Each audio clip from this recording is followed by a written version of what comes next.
आज का संदेश प्रकाशित वाक्य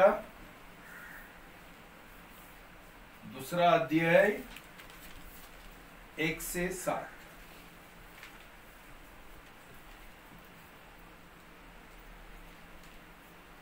Reading from the book of Revelations, chapter 2, verses 1 to 7.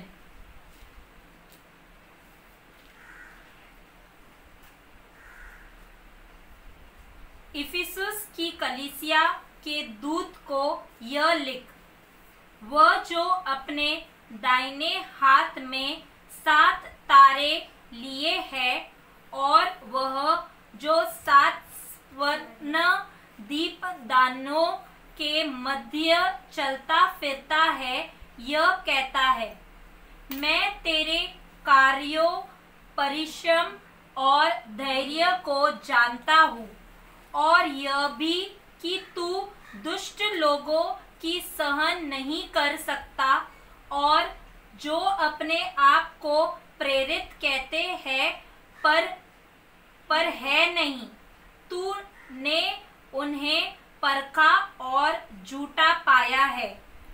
तुझ में धैर्य है और तू मेरे नाम के कारण दुख उठाते उठाते धक्का नहीं, पर मुझे तेरे विरुद्ध यह कहना है कि तूने अपना पहला सा प्रेम छोड़ दिया है। इसलिए स्मरण कर कि तू कहाँ से गिरा है और मन फिरा और पहले के समान कार्य कर। अन्यथा मैं तेरे पास आता हूँ, और यदि तू मन न फिराए तो तेरे दीपदान को उसके स्थान से हटा दूंगा। पर इतना अवश्य है कि तू निकुलियों के कार्यों से घृणा करता है, जिनसे मैं भी घृणा करता हूँ। जिसके कान हो वह सुन ले कि आत्मा कलीसियाओं से क्या कहता है। जो जय पाए उसे मैं जीवन के वृक्ष में से जो परमेश्वर के स्वर्ग में है खाने को दूंगा। प्रार्थना करेंगे। प्रभु यीशु मसीह, ये जो अपने खत लिखा है इफिसियों का कलीसिया को, इसके लिए हम धन्यवाद देते हैं, और आपका दिल का जो एक शिकायत है, कंप्लेन है, वो आपने खुला खुला हमको बताया, इसलिए धन्यवाद कि एक चीज हमेशा हमारा विरोध रखता है कि हम आपका पहला प्रेम नहीं करते। प्रभु, आज हमारा दिल जांचने के लिए हमको मदद करो कि तू हमारा पहला प्रेम है वो नहीं है, क्योंकि ये हमारा पूरा आत्मिक जीवन का बुनियाद है।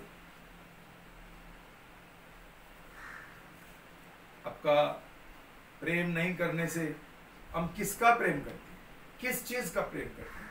ये प्रभु हमको हमारा दिल में बात करो, और दिल में ये प्रकट करो, और हमको जैसा आपने बोला पश्चाताप करने के लिए मन दे दो। हमारा प्रेम, हमारा दिल और किसी को हमने दिया, हमारा पहला प्रेम। प्रभु, हम सफाई नहीं करेंगे, लेकिन प्रभु हम ये कबूल करेंगे और उससे क्षमा मांगेंगे, और फिर एक बार आपका सबसे ज्यादा 100% पहला प्रेम करने के लिए प्रथम तो हमारा प्रभु बनने के लिए हमको मदद करो। आपका अनुग्रह हमको दे। धन्यवाद। अपने हमारा प्रार्थना सुनिए। यीशु का नाम से प्रार्थना करता हूँ, आमेन। आमेन। भाई बहनों,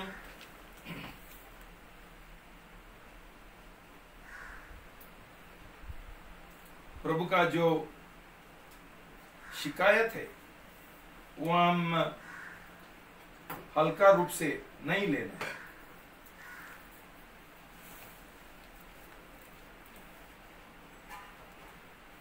प्रभु सबसे ज्यादा हमारा प्रेम के लिए, प्रेम की ओर वो अपेक्षा करते हैं और उसको कुछ नहीं। हम प्रभु को कुछ नहीं दे सकते हैं, लेकिन वो हमारा दिल चाहता है, हमारा प्रेम चाहता है। और यहां ही बहुत बड़ा गड़बड़ हो सकता है। प्रभु ने मत्ती 24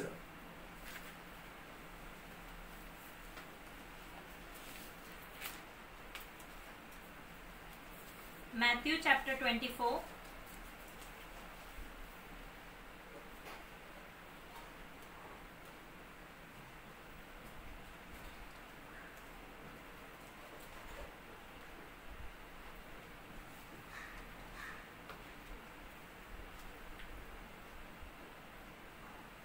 12 में verse 12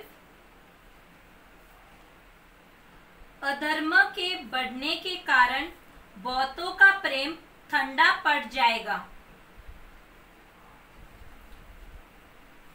प्रभु ने ये दो चीज हमको एक चेतावनी दिया कि अंतिम दिनों ने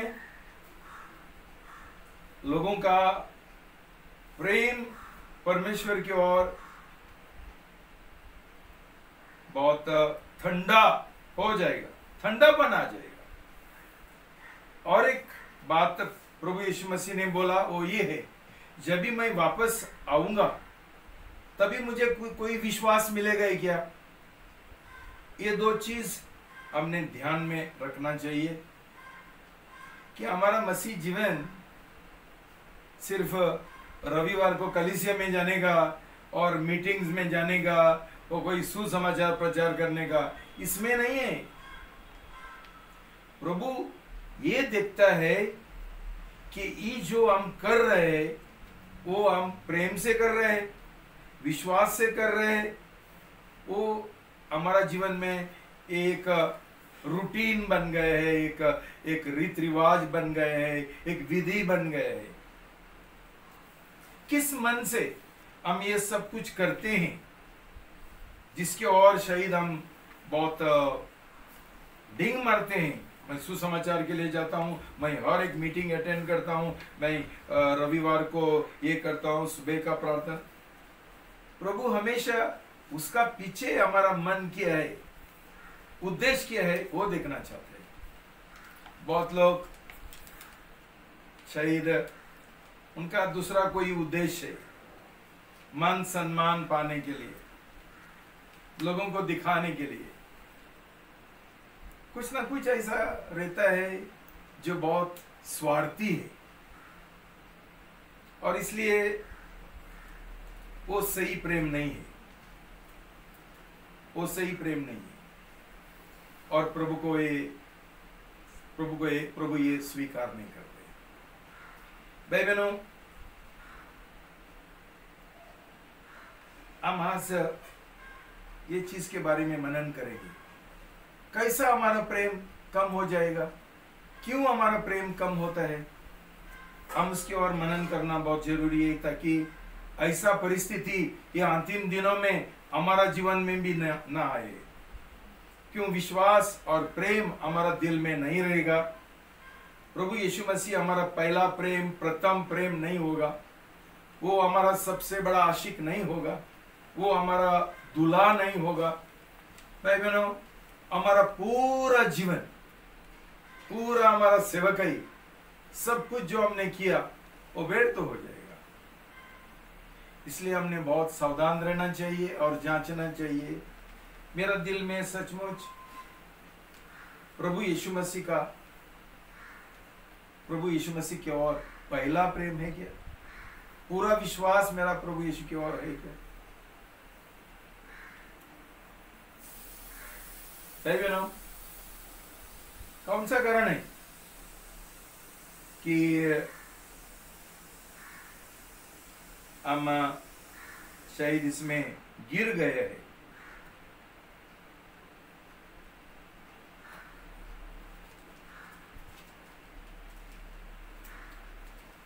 पहली बात ये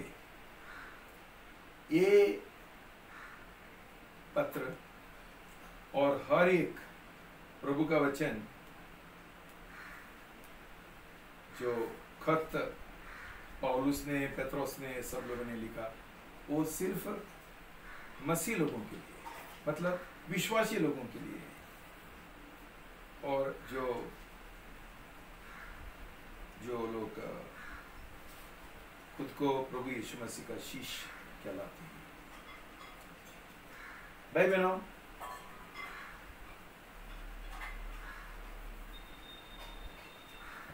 ये मुझे तेरा विरोध है कि तूने तेरा पहला प्रेम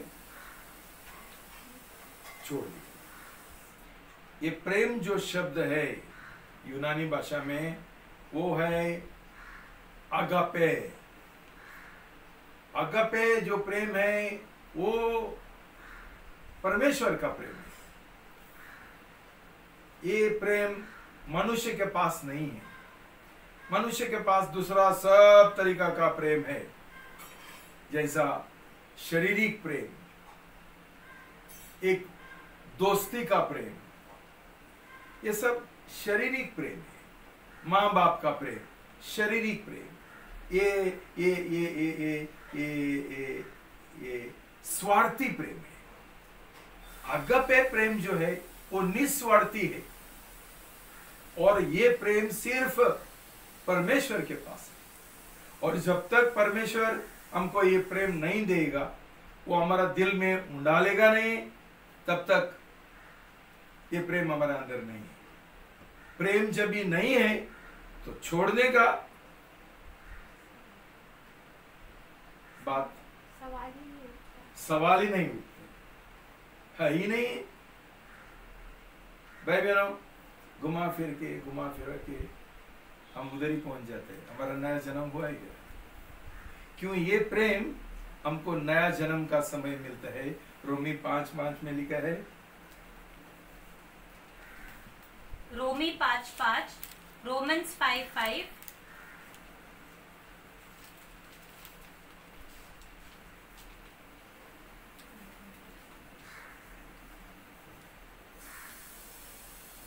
आशा से लज्जा नहीं होती, क्योंकि पवित्र आत्मा जो हमें दिया गया है उसके द्वारा परमेश्वर का प्रेम हमारे हृदय में उंडेला गया है। जय मसीह की। हालेलुया। भाई बहनों, हमको पवित्र आत्मा जब भी हमारा नया जन्म होता है तभी मिलता है, और यही पवित्र आत्मा हमको परमेश्वर का ये जो अगापे प्रेम है वो हमारा अंदर उंडेलता है। तो भाई बहनों, जब भी हमारा नया जन्म हुआ ही नहीं तो ये सवाल ही नहीं उठता है कि मैं परमेश्वर का पहला प्रेम से गिर गया है। भाई बहनों, मुझे बहुत इस बारे में बहुत चिंता होता है। अपने देखा है क्यों बहुत सारा लोग बाहर होने दो, हमारा खुद कलीसिया में बहुत हल्का रूप से बोलता है मेरा नया जन्म हुआ। भाई बहनों, इतना आसान नहीं है। हम विश्वासी बनने के लिए, होने के लिए, प्रभु का शिष्य होने के लिए इतना आसान नहीं है।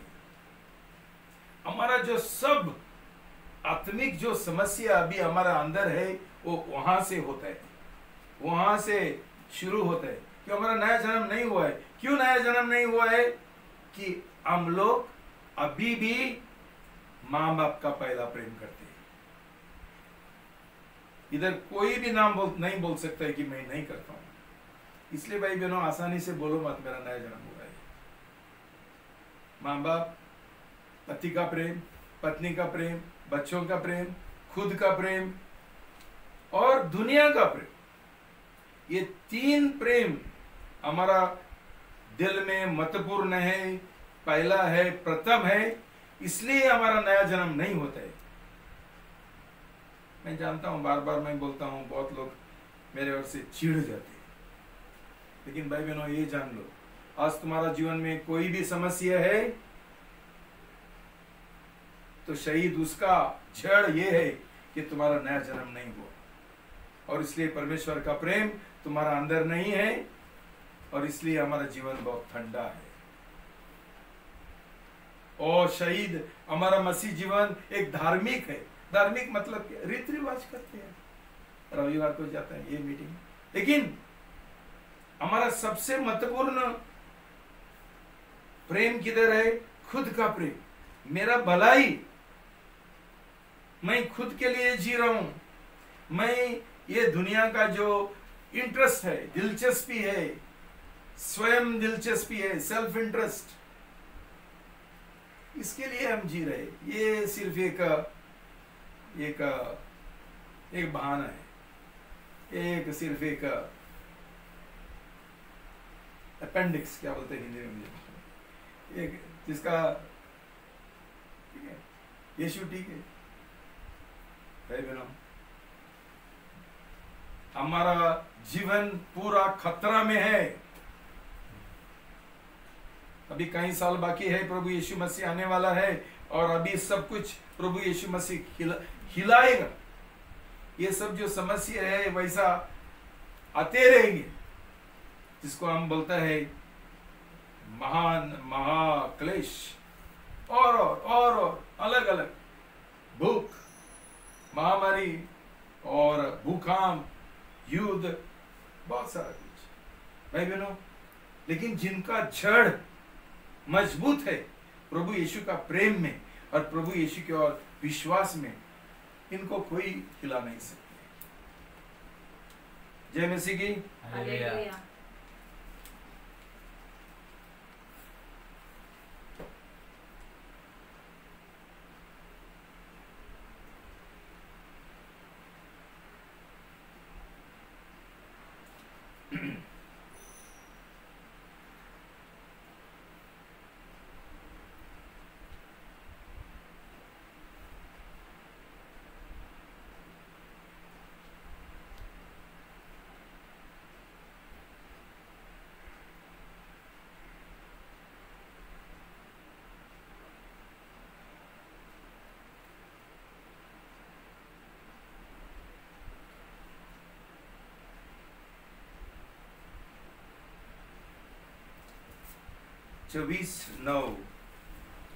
मत्ती 24:9, मैथ्यू 24:9।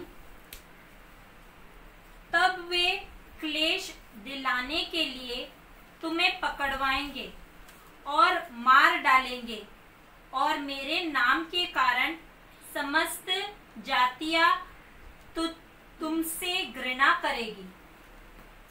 भाई बहनों, शैतान प्रभु का लोगों का बहुत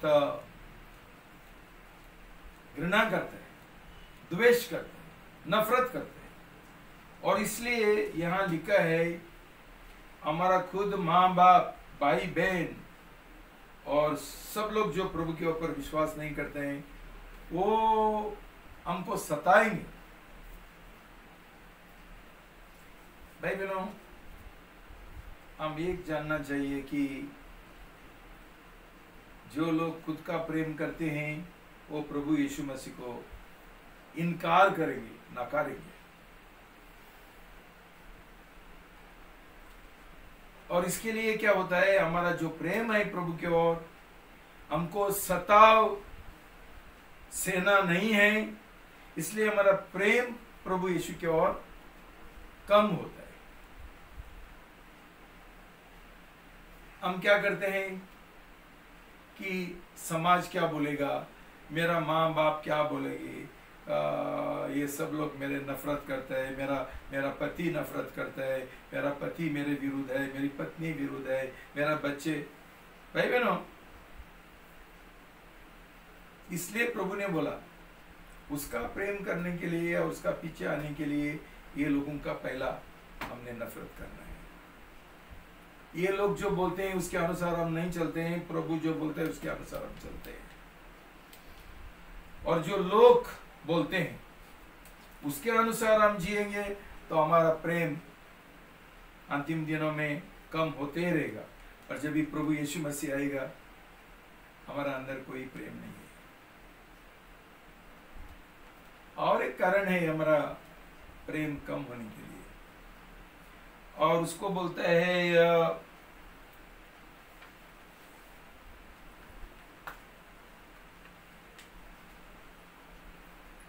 लूका 7:23। लूका 7:23, Luke chapter 7 verse 23.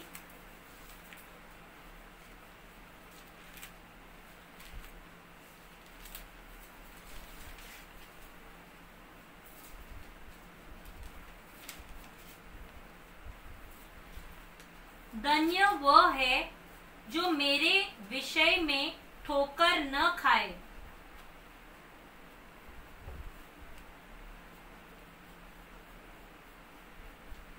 ना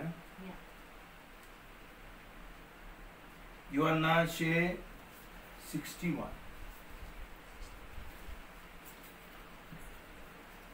यूहन्ना 6:61, जॉन 6:61। 61।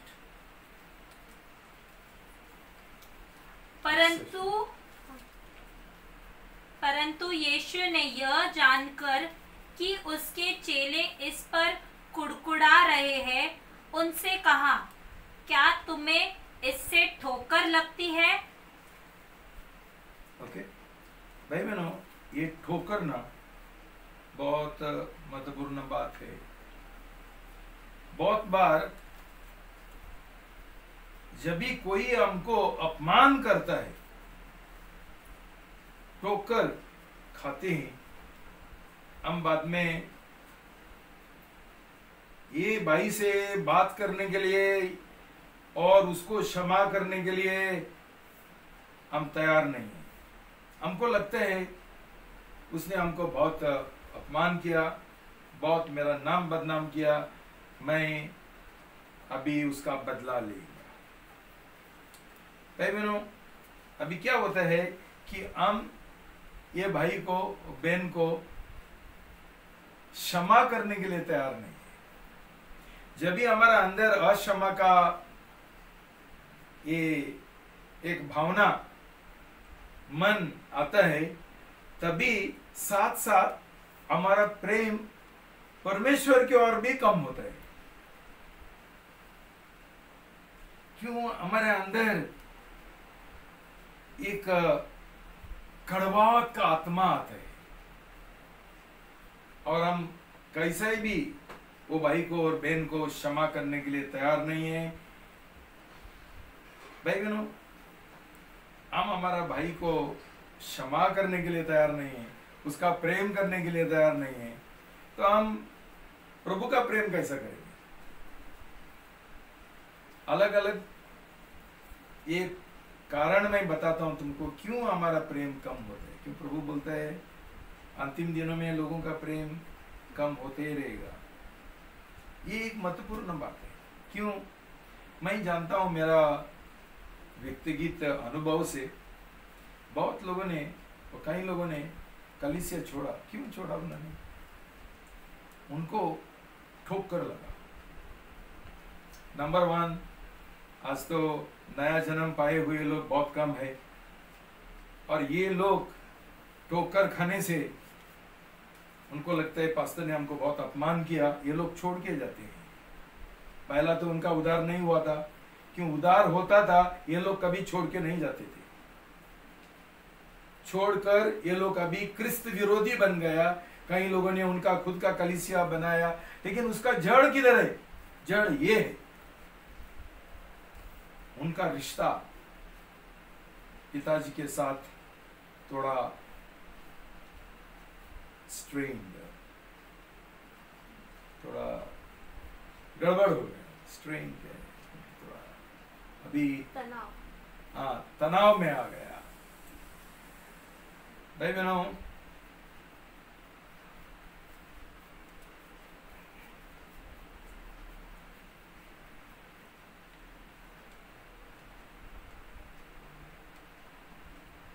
प्रभु का वचन बोलता है कि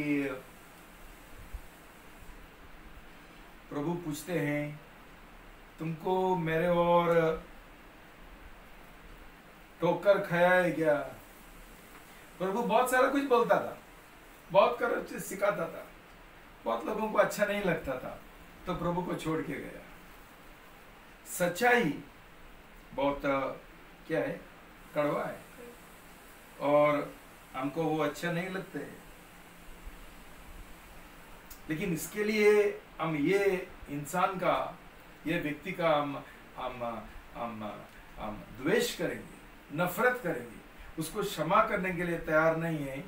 हम ये समझना चाहिए कि उसका प्रभाव सीधा प्रभु यीशु मसीह का प्रेम की ओर जाता है। हम सोचते हैं मैं ये भाई का नफरत करता हूं और क्षमा करने के लिए तैयार नहीं हूं। प्रभु ने हमको सीधा बोला है कि तुम भाई को क्षमा करने के लिए तैयार नहीं, तुम नफरत नहीं करते, तुम मेरा भी प्रेम नहीं करते। तो ये जो संबंध है वो हम ध्यान में रखना चाहिए। भाई बहनों, धोखा मत खाओ। मेरे और मेरे साथ तुम्हारा रिश्ता प्रेम का रिश्ता नहीं है। मैं बहुत लोगों को डांटता हूं, लेकिन तुम्हारा इंटरेस्ट है करके मैं डांटता हूं। तुम्हारा आत्मिक इंटरेस्ट है, मुझे तुम्हारे ओर से मुझे कुछ नहीं चाहिए, लेकिन आत्मिक इंटरेस्ट है, इसलिए मैं तुमको डांटता हूं। और ये डांट मिलने से तुम्हारे अंदर क्या होता है, एक क्रोध का आत्मा, एक अक्षमा का आत्मा, एक कड़वाव का आत्मा पैदा होता है। शायद बहुत लोग, कई लोग कलीसिया नहीं छोड़ते हैं, लेकिन ये कड़वाहट का आत्मा लेकर जीते हैं। उनका रिश्ता मेरे साथ बराबर नहीं है। मेरे साथ तुम्हारा रिश्ता सही नहीं है, तुम्हारा रिश्ता प्रभु के साथ सही नहीं है, ये ध्यान में रखो। और जो मेरे साथ होता है वो कोई भी भाई बहनों के साथ हो सकता है कि किसी ने तुमको अपमान किया, किसी ने तुमको कुछ बोला, और अभी तुमको बदला लेने का एक मन आता है, बदला लेने गए, कैसा भी उसका नाम भी बदनाम करने गए, मैं छोड़ेगा नहीं, उसने मुझे अपमान किया। भाई बहनों, ये गलत तरीका है। और ये व्यक्ति ने ये समझना चाहिए कि मेरा रिश्ता प्रभु यीशु के साथ भी टूट गया है, सही नहीं है, मेरा प्रेम प्रभु यीशु के और कम हो गया है। भाई बहनों, ये जो मैं बात बोल रहा हूं, मैं यकीनन विश्वास करता हूं कि ये तुम्हारा अनुभव है। जब भी तुम किसी का नफरत करते हैं, बदला लेने का तुमको गुस्सा होता है, तभी तुम्हारा प्रभु यीशु के साथ जो प्रेम है वो कम होता है। तुम लोग बोलते हैं, मैंने सुना है गवाही कि अभी मेरा सुबह का प्रार्थना भी कम हो गया, अभी मेरा मन थोड़ा भटक गया है, अभी मेरा प्रेम प्रभु की ओर, अभी मेरा वचन का ओर। क्यों? किसी ने मुझे अपमान किया। भाई बहनों, ये अंत तक होते रहेगा। और जब भी प्रभु यीशु मसीह आएगा, तभी तुम्हारा दिल परमेश्वर की ओर ठंडा है, तो क्या हो जाएगा, ये सोच लो, ये सोच लो। और एक बात हम देखेंगे, प्रकाशित वाक्य 3, 15 और 16।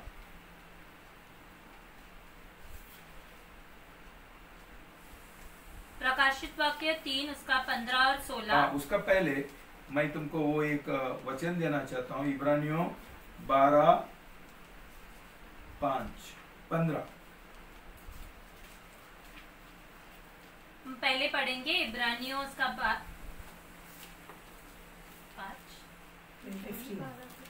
इब्रानी 12 का 5, 15 लगते हैं, जो मैं लिखता हूँ मुझे ये नहीं आते। 12 का 15, सॉरी, हाँ 14 से पढ़ो, 14 से पढ़ो।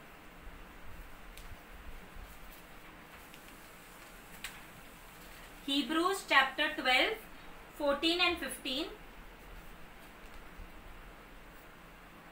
सब मनुष्यों के साथ मेल मिलाप रखो और उस पवित्रता के खोजी बनो जिसके बिना प्रभु को कोई भी नहीं देख पाएगा। ध्यान रखो कि कोई परमेश्वर के अनुग्रह से वंचित न रह जाए या कोई कड़वी जड़ फूटकर कष्ट का कारण न बने, जिससे कि बहुत से लोग अशुद्ध हो जाए। तुम में से कोई भी व्यक्ति दुराचारी या एसाव के सदृश न हो, जिसने एक बार के भोजन के लिए अपने पहलौठेपन का अधिकार बेच डाला। तुम जानते हो कि इसके बाद जब उसने आशीष प्राप्त करनी चाही तो अयोग्य गिना गया और आंसू बहा बहा कर ढूंढने पर भी उसे पश्चाताप करने का अवसर न मिला। भाई बहनों, हमको ये एक उदाहरण दिया है ईसाऊ और याकूब के बारे में। कैसा ये दो भाइयों का बीच में एक टक्कर हो गए है और इसके लिए उसने उसको कभी माफ नहीं किया। अब माफ नहीं करने से वो उसका जो पहलाता का जो हक था, अधिकार था, वो खो गया। तो प्रभु का वचन बोलता है हम सावधान रहना है ये कड़वावत का जो जड़ है उसके बारे में। भाई बहनों, हम अक्षमा का पाप लेकर हम जिएंगे,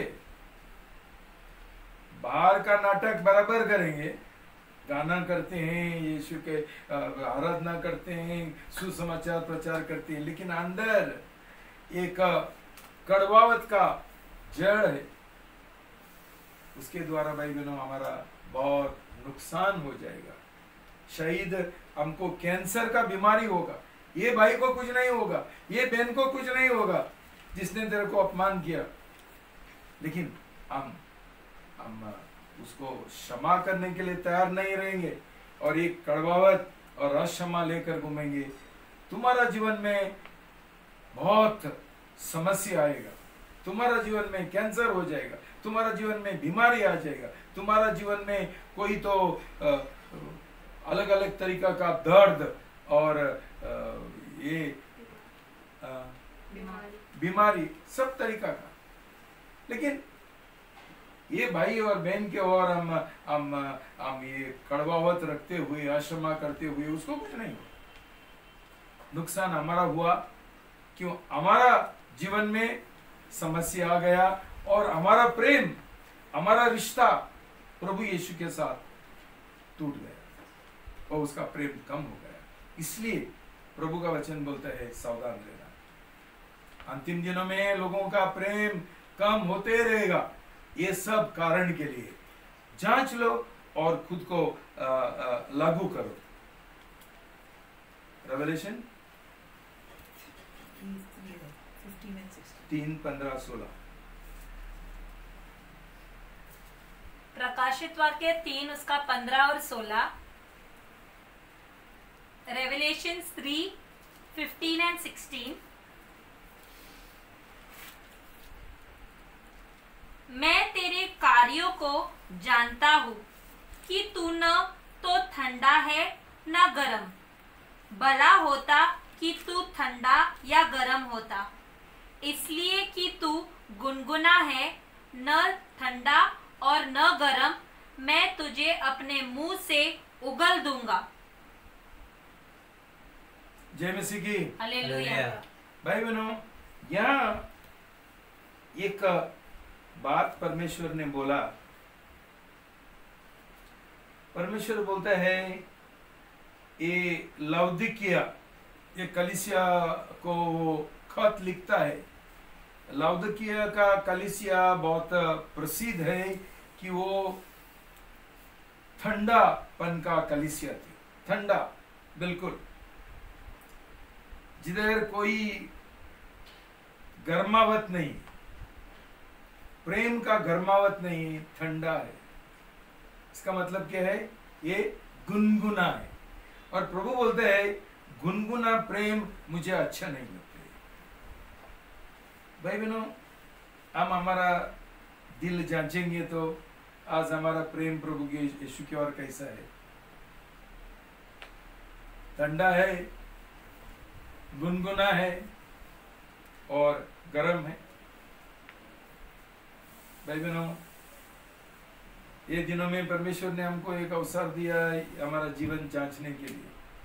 हमेशा जैसा हम जिएंगे नहीं, will not take things for granted। चलता हल्के मन से चलता है। कोरोना वायरस आ गया, एक महीना हमको अंदर है करना पड़ा सब कुछ, लेकिन कुछ बदलावत नहीं, चलते रहते। भाई बहनों, प्रभु यीशु मसीह आने वाला है, यही याद रखना। ये संसार जिसके ओर हम पूरा हमारा भरोसा रखा, जिसके ओर हम पूरा विश्वास रखा, पूरा हमने प्रेम किया, ये दुनिया का पीछे हम गया, दुनिया का बातों का पीछे गया, हमने उसका पीछे किया, ये सब टल जाएगा।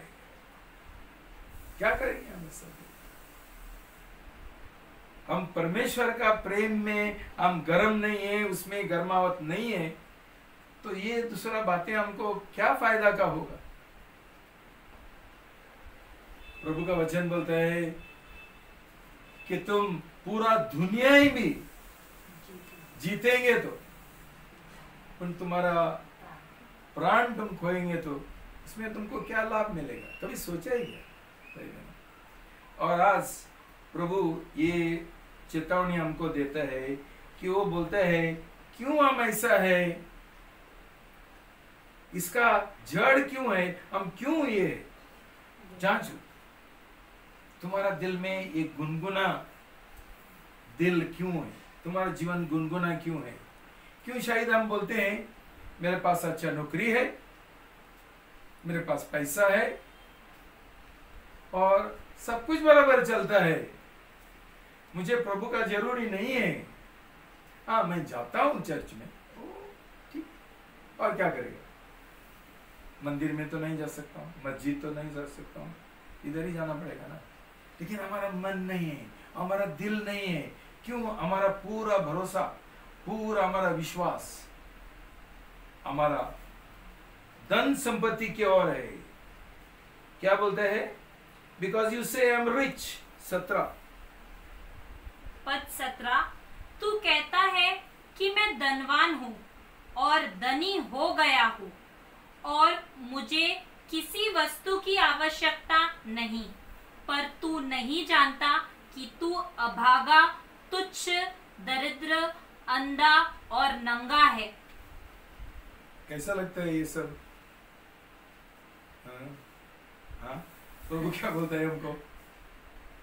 इससे बेकार गाली है क्या दुनिया में? है गाली है? नहीं। हाँ? कैसा लगता था तुमको किसी ने ऐसा बोला था तो? हाँ? तू है अभागा, तू है तुच्छ, तू है दरिद्र, तू है लाचार और तू है नंगा। अरे वाह!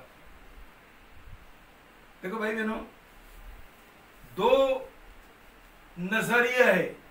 एक हमारा खुद का नजरिया है कि मेरा सब कुछ बराबर चलता है, मुझे और क्या क्या जरूरत है। भाई बहनों, ये दिनों में कोरोना वायरस ने तुमको बताया कि जो चीज के ऊपर हम भरोसा करते थे, आज सब हमारा पैर का नीचे से फिसल गए। एक सिर्फ एक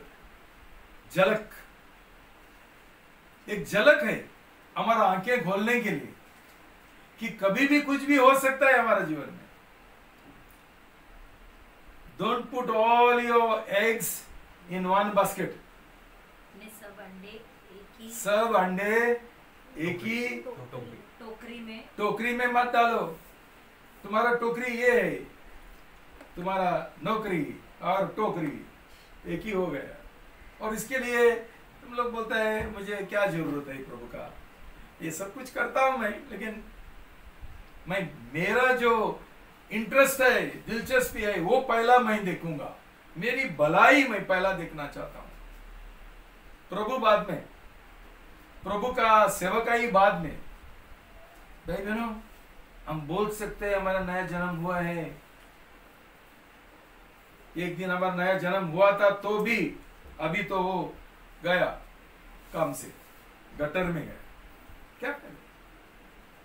अभी सिर्फ हम लोग एक मुर्दे लोग हैं जो ये टॉयज रहता है ना उनका जैसा, हम कठपुतली का जैसा हम हिलते हैं बस, लेकिन अंदर मर गए हैं। तो भाई बहनों 18 में लिखा है, पद 18, इसलिए मैं तुझे सम्मति देता हूँ कि आग में शुद्ध किया हुआ सोना मुझसे मोल ले कि तू धनी हो जाए, और श्वेत वस्त्र ले ले कि पहन कर तेरे नंगेपन की लज्जा प्रकट न हो, और अपनी आंखों में लगाने के लिए सुरमा ले ले कि तू देख सके। भाई बहनों, हमारा आंखें शारीरिक आंखें हैं, दुनियादारी आंखें हैं, हमको अंदर का बातें नहीं समझते, हम बाहर का रूप से देखते हैं, हम बोलते हैं हम नंगे किधर है, मैंने सलवार कमीज पहना, मेरा पैंट पहना, मैंने सब कुछ पहना, कैसा प्रभु बोल सकता है मैं नंगा हूं? लेकिन प्रभु यीशु का नजरिया अलग है, वो बोलता है आत्मिक तौर से जो चीज ज्यादा महत्वपूर्ण है, हमारा बाहर का हम जो पहनते हैं वो महत्वपूर्ण नहीं, हमारा अंदर का जो वस्त्र है वो क्या वस्त्र है? नीतिमत्व का वस्त्र है क्या? वो अनीतिमत्व का वस्त्र है, अविश्वास का वस्त्र है, बुराई का वस्त्र है। हमारा दिल गंदा हुआ है, इसलिए हम नंगे हैं। लेकिन प्रभु बोलते हैं तुम मेरे से सोना खरीद ले लो ना। सोना क्या है भाई बहनों? हमारा प्रेम, हमारा विश्वास प्रभु की ओर, ये सोना है जो ये दिनों में प्रभु परखता है, ये कोरोना वायरस का आग में। क्या हो गया? अभी तुम्हारा आंखें खोल गया होगा, दिन रात तुम लोग, तुम्हारा विश्वास इतना हल्का था, इतना पक्का हुआ था कि बोलते हैं पुलिसमैन को देखो, उधर ये है देखो, और मुझे डर लगता है, मुझे ये विश्वास है। अभी परख गया ना तुम्हारा विश्वास कैसे है, पूरा बेकार विश्वास। और ये विश्वास के और हम ढींग मारते थे कि मेरा नया जन्म हुआ, मेरा उद्धार हुआ, मैं प्रभु का प्रेम करता हूं, ऐसा विश्वास के द्वारा।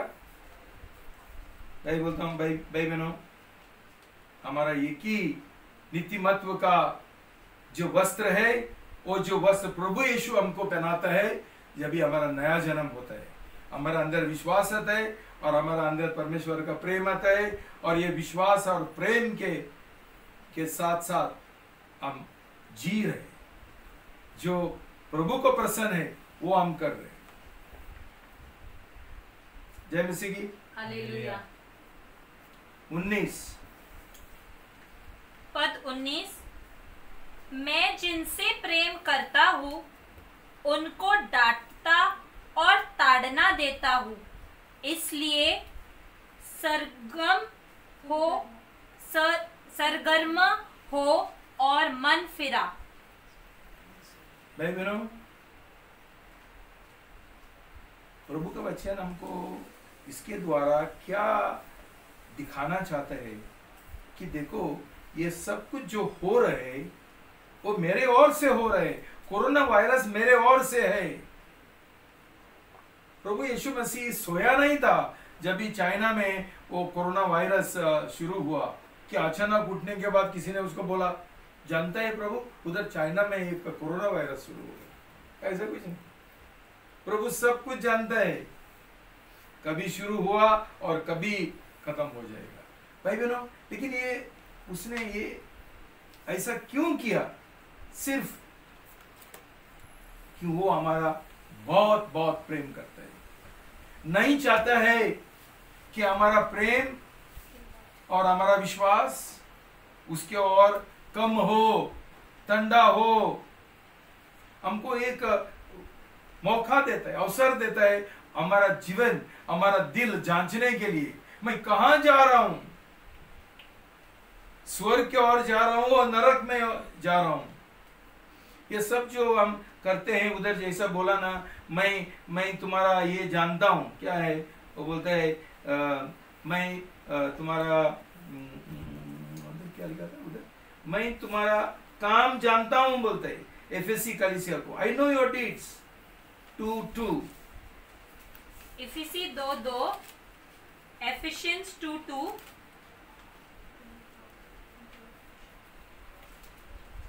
एफिशिएंस नहीं है, रेवलेशन, सॉरी 2:2, प्रकाशित वाक्य 2:2। मैं तेरी कार्यों, परिश्रम और धैर्य को जानता हूँ, और यह भी कि तू दुष्ट लोगों की सहन नहीं कर सकता, और जो अपने आप को प्रेरित कहते हैं पर है नहीं, तूने उन्हें परखा। मैं क्या बोलना चाहता हूँ कि परमेश्वर हम क्या क्या करते हैं वो जानता है। प्रभु बोलता है मैं जानता हूं तो रविवार को जाता है, लेकिन सही मन से जाता है ये भी मैं जानता हूं। मैं जानता हूं तो क्या क्या काम कर रहे, सुसमाचार का काम कर रहे, मैं जानता हूं, लेकिन कौन सा मन से कर रहे वो भी मैं जानता हूं।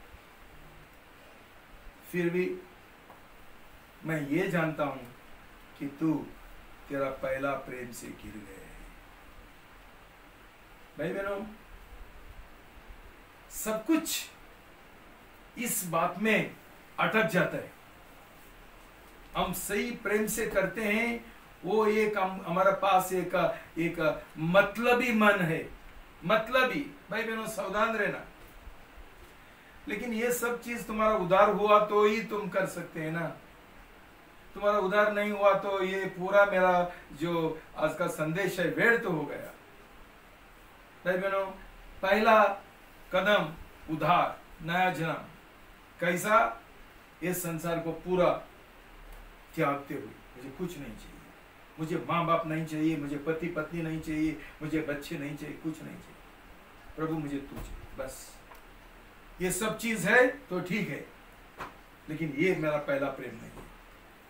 भाई बहनों, जब तक हमारा नया जन्म नहीं होगा ये सब कुछ फायदा का नहीं है। उसके बाद ही हमारा सही जीवन शुरू होता है।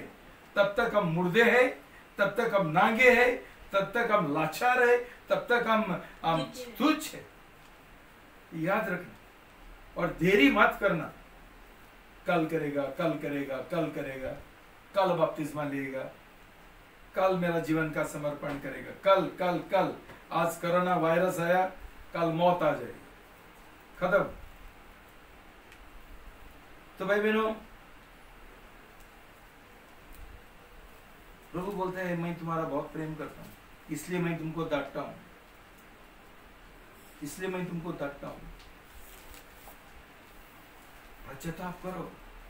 ये सिर्फ मैं नहीं बोलता हूं, ये हमारा पिताजी दिन रात बोलता है पश्चाताप करो। प्रभु पहला बोलते हैं पश्चाताप करो। आज प्रभु तुम्हारा जीवन तुम्हारा सामने दिखाएगा तो, और ये सब पाप तुम्हारे अंदर है तो पश्चाताप करो। कल शहीद बहुत लेट हो जाएगा, बहुत लेट हो जाएगा कल। आज पश्चाताप करो। क्यों? याद करो, प्रभु बोलता है मैं तुम्हारा प्रेम करता हूं, मैं तुम्हारा प्रेम करता हूं। आज प्रभु, भाई बहनों, आज तुम एक कलीसिया में है क्यों जैसी, और ये सुसमाचार और संदेश सुन रहे कि ये प्रभु का अनुग्रह है तुम्हारे ओर, कि प्रभु ने तुमको यहाँ लाए है और ये आज का संदेश सुनने के लिए तुमको मौका अवसर दिया है। प्रभु को धन्यवाद दो और तुम्हारा जीवन जांचो। अपमान हुआ करके गुस्सा से जियो मत, कुछ फायदा का नहीं होगा, तुम्हारा कोई फायदा नहीं होगा। गुस्सा से कोई निर्णय लिएगा और कलीसिया छोड़ने के लिए भी सोचेगा, ये तुम्हारा बिल्कुल नुकसान हो जाएगा। भाई बहनों, आप लोग जानते हैं कि जो जो लोग के कलीसिया में मेरा नहीं सुना उनका हालत क्या हो गया, अभी रो रहे। मैंने बोला था पहले ही, लेकिन सुना नहीं। अभी मेरे और गुस्सा करके क्या फायदा, क्या मिलता है? 20 पद 20 प्रकाशित वाक्य 3:20। देख, मैं द्वार पर खड़ा हुआ खटखटाता हूँ। यदि कोई मेरी आवाज सुनकर द्वार खोले तो मैं उसके पास भीतर आकर उसके साथ भोजन करूंगा और वह मेरे साथ। मैं प्रभु यीशु मसीह का जैसा हूं। तुम लोग मेरे और हंसते हैं, मैं सब लोगों का घर पे जाना चाहता हूं। तुम्हारा खाना खाने के लिए नहीं है, मुझे तुम्हारे साथ एक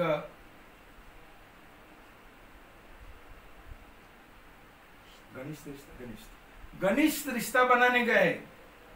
भाई बहनों, ये शारीरिक मन का लोगों को ये नहीं समझता है, ये हमारा पिताजी क्यों हमारा घर पे आना चाहते हैं। शारीरिक मन का लोग जो है, जिनका नया जन्म नहीं हुआ, उनको ये नहीं समझते। प्रभु यीशु क्यों बोलता है मैं तुम्हारे घर पे आना चाहता हूं? क्यों? वो तुम्हारे साथ एक घनिष्ठ रिश्ता बनाना चाहता है। ये हमारा प्रभु यीशु मसीह का दिल का एक तमन्ना है। वो तुम्हारा प्रेम करते और वो चाहता है कि तुम उसका प्रेम करे। लेकिन इस संसार में बहुत सारा आकर्षण है शैतान का, जिसके द्वारा हमारा दिल ज्यादा संसार के ओर खींच जाता है, प्रभु की ओर नहीं। लेकिन याद रखना, दिन प्रतिदिन प्रभु यीशु मसीह ये सिर्फ कोई अविश्वासी लोगों के लिए नहीं है, ये प्रभु का लोगों के लिए है। ये जो ये पत्र लिखा है प्रकाशित वाक्य में, एफेसी का मसीह लोगों के लिए है, ये कोई अविश्वासी लोगों के लिए नहीं था। तो प्रभु क्या बोलता है? क्यों वो दरवाजा खटखटाता है हमारा दिल का, बोलता है मुझे और तेरा प्रेम करने का है, और तेरा प्रेम का रिश्ता में मैं बढ़ना चाहता हूं, और क्या आशिक है, क्या प्रेमी है हमारा प्रभु यीशु मसीह। उसको प्रेम चाहिए और प्रेम चाहिए। लेकिन हम हमेशा प्रभु को ठुकराते हैं और संसार की ओर मुड़ रहे हैं।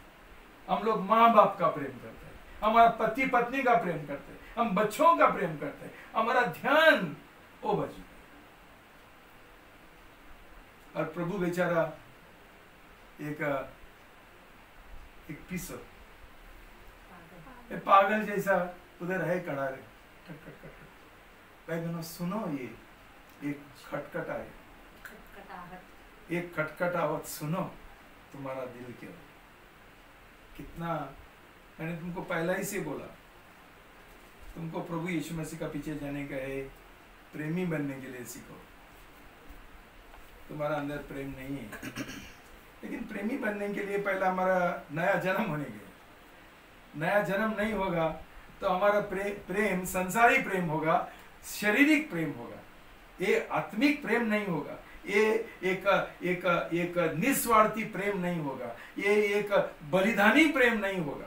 प्रभु यीशु मसीह का प्रेम ऐसा है, निस्वार्थी, हमारा भलाई करने के लिए बलिदान का प्रेम, उसने हमारे लिए जान दिया। और ये प्रेम वो हमको और दिलाना चाहता है ताकि हम भी उसका जैसा प्रेम करें। भाई बहनों, 21 में लिखा है, पद 21, जो जय पाए उसे मैं अपने साथ अपने सिंहासन पर बैठने दूंगा, जैसे मैं भी जय पाकर पिता के साथ उसके सिंहासन पर बैठा हूँ। जय मसीह की हालेलुया। भाई बहनों, प्रभु यीशु मसीह का जो पत्नी है, जो दुल्हन था अभी पत्नी हो गया, वो उसका साथ में बैठेगी। क्यों? उसने जय पाया। आमेन। क्यों? उसने जीता, उसने संसार को जीता। संसार का जब भी आकर्षण आया, जब भी माँ बाप का आकर्षण आया, जब भी नौकरी का आकर्षण आया, पति पत्नी का आकर्षण आया, बच्चों का आकर्षण आया, पैसा का आकर्षण आया, उन्होंने नाम बोला और प्रभु को चुना। प्रभु उनका पहला प्यार बन गया। अभी प्रभु बोलता है तुमने जीत पाया, अभी आओ, मैं तेरे साथ शादी करके तू मेरे साथ हमेशा तेरा सिंहासन पर मेरे साथ बैठना। भाई बहनों, ये हमारा प्रभु यीशु है, ये हमारा दूल्हा है, जो इतना हमारा प्रेम करता है और चाहता है हम भी उसको, उसका प्रेम में हम बढ़े। लेकिन भाई बहनों, हम हार पाएंगे, हम जयवंत नहीं होंगे, इन बातों में हमको कोई चांस नहीं है। हम जितवया, ये नया शब्द है, जितवया मतलब जयवंत, जयवंत, जितवया, जिन्होंने जीता। हमारा आखिरी गाना यही है, जीतेंगे हम। प्रभु का जो दुल्हन है वो जितवया है, जयवंत है। बहुत सारा शैतान हमारा सामने ये लाएगा, क्या लाएगा? आकर्षण लाएगा, परीक्षा लाएगा, हम खड़े रहेंगे विश्वास के साथ, प्रेम के साथ। नहीं, मेरा प्रभु है, वो प्रभु मुझे संभालेगा, मुझे कोई कम नहीं होगा। लेकिन भाई बहनों, हम हमारा चामड़ी को बचाने के लिए सोचेंगे, थोड़ा पुलिस हमको एक दो लाठी मारेंगे, उससे डरेंगे। भाई बहनों, इनको जयवंत नहीं बोलते हैं, इनको जितवया नहीं बोलते हैं, इनको हारे हुए लोग बोलते हैं। ये लोग धार्मिक मसीह है, नामदारी मसीह है, उनके अंदर कोई प्रभु यीशु का प्रेम नहीं है, उनका प्रेम सिर्फ संसार की ओर। भाई बहनों, ये संसार में क्या है? कुछ नहीं, आंखों का अभिलाषा, शरीर का अभिलाषा, आजीवन का घमंड। बस यही बातों के लिए हमको संसार चाहिए, संसार का पीछे जाते हैं हम लोग। लेकिन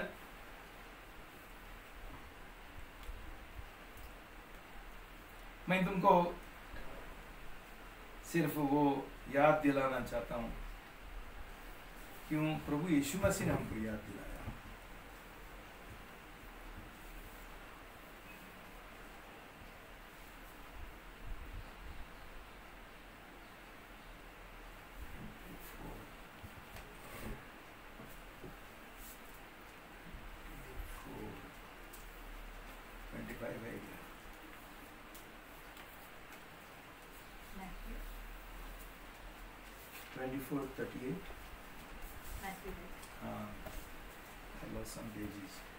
मत्ती 24 का 38,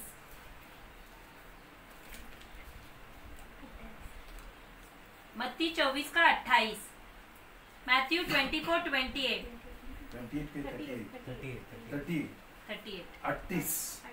38।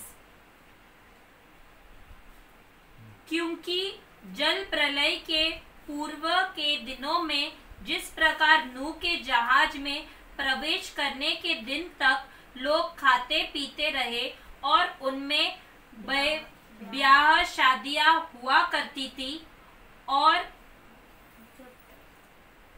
और जब तक जल प्रलय उनको बहा न ले गया वे इसे समझ न सके, उसी प्रकार मनुष्य के पुत्र का भी आना होगा। भाई बहनों, मुझे हमेशा बहुत आश्चर्य लगते है, और तुमको इसके बारे में प्रचार करने के लिए डर लगता है। लेकिन याद करो कि प्रभु यीशु मसीह हमको बोलता है, हमको सावधान करता है, वो जब भी आने वाला है, ये संसार का परिस्थिति कैसी होगी? ये चेतावनी है हमारे लिए, भूलना मत। क्यों हमारा दिल इतना प्रभु यीशु मसीह का प्रेम से ठंडा होता है और गुनगुना होता है? क्यों?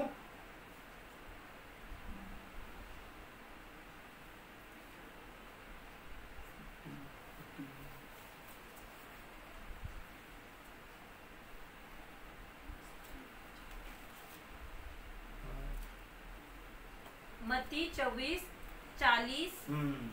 क्या लिखा है? उस समय For as in the days of which were before the flood, 38. We read 38. Yeah, तू वापस पढ़ो।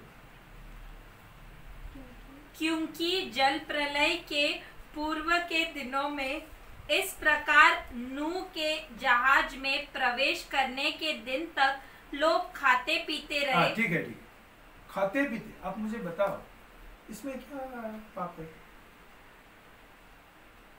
इसमें क्या पाप है? क्यों प्रभु ये बातों के ऊपर इतना जोर डालते हैं कि पहला हम नहीं खाते थे, अभी प्रभु यीशु आने वाला है तभी ज्यादा खाएंगे? क्या प्रॉब्लम है? हम ये समझना बहुत जरूरी है। इसके लिए प्रभु हमको एक प्रकाशन देना जरूरी है। भाई बहनों, बहुत खतरनाक बात है ये। मतलब क्या है? उसके बाद और क्या लिखा है कि शादी करेंगे, उनमें ब्याह शादियां हुआ करती थी। हाँ, और जब तक जल प्रलय they were marrying and giving in marriage। दो चीज बताया ब्याह। what is ब्याह? Giving into शादी करना। ब्याह तो कभी सुना नहीं मैंने। ब्याह, ठीक है, ब्याह।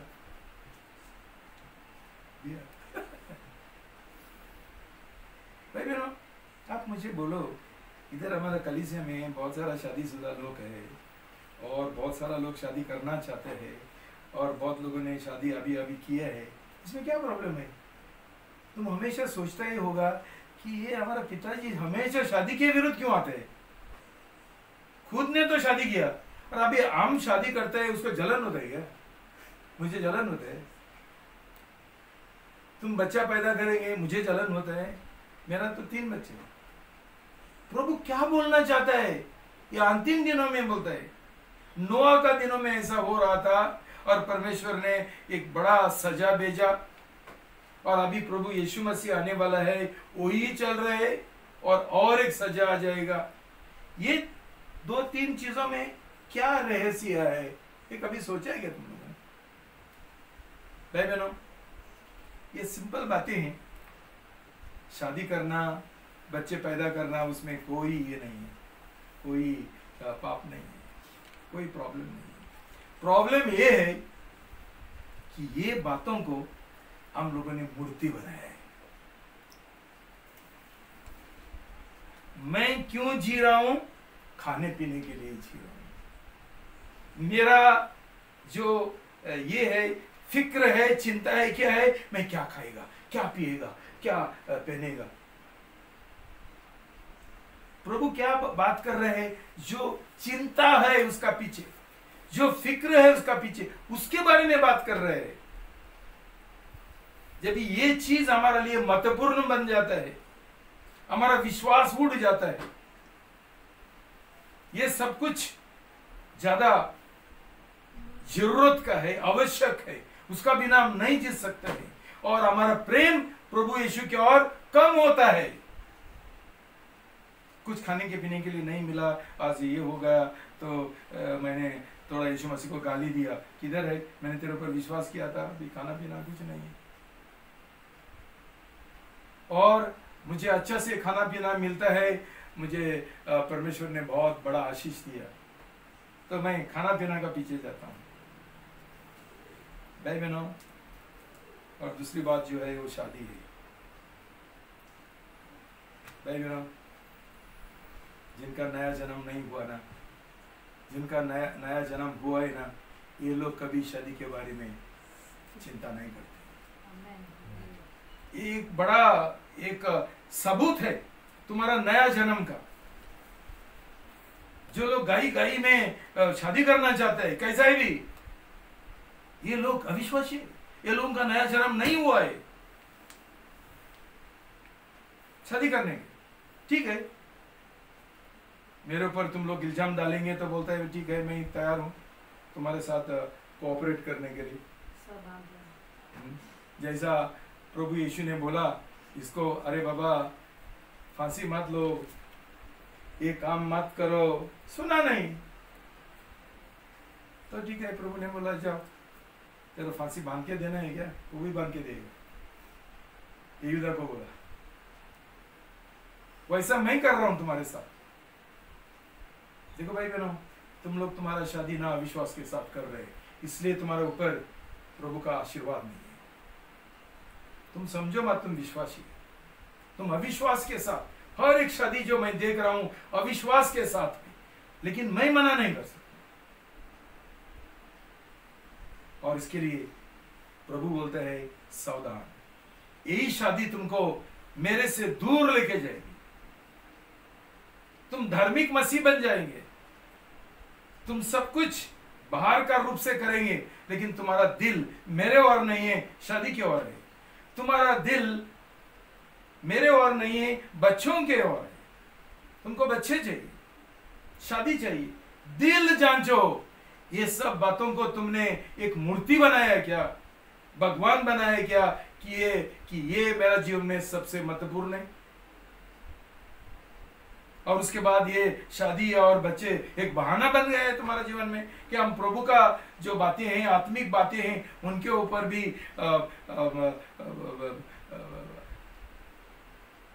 अभी लोग अनदेखा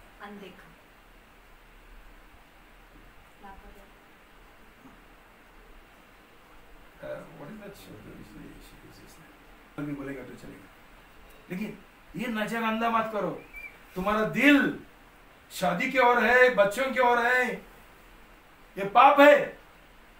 इसलिए प्रभु यीशु मसीह ने ये किया। ये सब बातें कौन करते हैं, चिंता कौन करते हैं? जिनका उद्धार नहीं हुआ, जो अविश्वासी लोग हैं। ये जान लो, तुम्हारा अंदर प्रभु का प्रेम नहीं है, तुमको ये संसार का प्रेम है, शादी का प्रेम है, बच्चों का प्रेम है। और इसके वजह हमारा प्रभु की ओर जो प्रेम है वो कम हो गया। भाई बहनों, प्रभु तुम्हारा बहुत प्रेम करते हैं, नहीं चाहते है कि तुम्हारा नाश हो, नहीं चाहते। तो ये कई चीज मैंने तुम्हारे सामने रखा है, वो तुम्हारा दिल को, जीवन को लागू करो। ऐसा है कि मेरा जीवन में, इसके लिए प्रभु यीशु बोलते हैं कि अंतिम दिनों में बहुत सारा लोगों का प्रेम कम हो जाएगा, ठंडा हो जाएगा। क्या है, क्या चीज है मेरा जीवन में जिसका मैं इतना प्रेम करता हूं कि इसके लिए मैं प्रभु यीशु की ओर नजरअंदा करता हूं, और उसका आत्मिक बातों में मैं नजरअंदा करता हूं, लापरवाही करता हूं? क्या चीज है, जांचो। सफाई मत करो, मेरे और गुस्सा मत करो। मैं एक नबी हूं, जैसा यूहन्ना बपतिस्ता था, जैसा नूह था, तुमको चेतावनी दे रहा हूं। मेरे ऊपर गुस्सा करके तुमको कुछ फायदा नहीं मिलेगा, खाली से छोड़ के तुमको कुछ फायदा नहीं। तुम उधर जो नरक में जाने वाला है वो तुम जरूर जाएंगे, कौन सा भी गली से ज्वाइन हो जाए, कौन सा। तो भाई बहनों, बहुत जरूरी है हमारा दिल जांचने के लिए। Let's examine our faith. हमारा विश्वास कैसा है, हमारा प्रेम कैसा है। नामदारी मसीह बन के क्या फायदा है, धार्मिक मसीह बन के क्या फायदा है, ये जो रीति रिवाज का मसीह बन के क्या फायदा है। भाई बहनों, सोच लो, तुम्हारा भलाई के लिए, आत्मिक भलाई के लिए सोचो। तुम्हारा जीवन का नींव आत्मिक है कि शारीरिक है? कैसा तुम्हारा जीवन तुम बांधना चाहते हैं, शारीरिक बुनियाद में? मतलब क्या है कि मेरा हर महीना में मेरा तनख्वाह बराबर आएगा, इसका मतलब है मेरा जीवन कामयाब है, I am a very successful man. क्यों मेरा ये कमाई हर महीने का बहुत अच्छा है, मुझे प्रभु यीशु मसीह का जरूरी नहीं, मैं मेरा जीवन जैसा चाहिए वैसा चाहिए। भाई बहनों, तुम शैतान का गुलाम है, और जब भी प्रभु यीशु मसीह आएगा तुमको शैतान के साथ जाना पड़ेगा। यहाँ का तुम्हारा कामयाबी कुछ फायदा का नहीं होगा। तो भाई बहनों, ये ध्यान में रखो, ये अंतिम दिन है, प्रभु हमको एक अवसर देता है हमारा दिल जांचने के लिए। जांचो और प्रभु से क्षमा मांगो, और ये दिन है परिवर्तन का दिन। पश्चाताप करते हुए, क्षमा मांगते हुए हमारे जीवन का नया निर्णय ले लो, नया निर्णय। प्रभु, मेरा जीवन मैं आपके लिए समर्पण करना चाहता हूँ, मैं किसी का कोई चीज का मैं प्रेम नहीं करूंगा। मेरा शादी है, मैं शादी का प्रेम नहीं करूंगा, मेरा पति और पत्नी का प्रेम नहीं करेगा, मेरा माँ बाप का प्रेम नहीं, मेरे बच्चों का प्रेम नहीं, मेरा नौकरी का प्रेम नहीं, मैं तेरे को पहला स्थान देगा, तू मेरा पहला प्यार बन जा प्रभु। क्यों? अंत में ये सब कुछ खत्म हो जाएगा, माँ बाप खत्म हो जाएगा, पति पत्नी खत्म हो जाएगा, शादी खत्म हो जाएगा, बच्चे खत्म हो जाएगा, सिर्फ प्रभु यीशु मसीह रहेगा अंत में। तो किस चीज के लिए हम लोग परिश्रम कर रहे हैं, ये सोच लो। प्रभु से क्षमा मांगो। धन्यवाद देता हूँ प्रभु को, और प्रार्थना करता हूँ कि प्रभु तुम्हारा आंखें खोल देगा, तुम्हारा दिल को छुएगा, और एक सही निर्णय लेने के लिए प्रभु तुमको अनुग्रह देगा और पवित्र आत्मा का समर्थ देगा। प्रभु तुमको आशीर्वाद देगा। God bless you.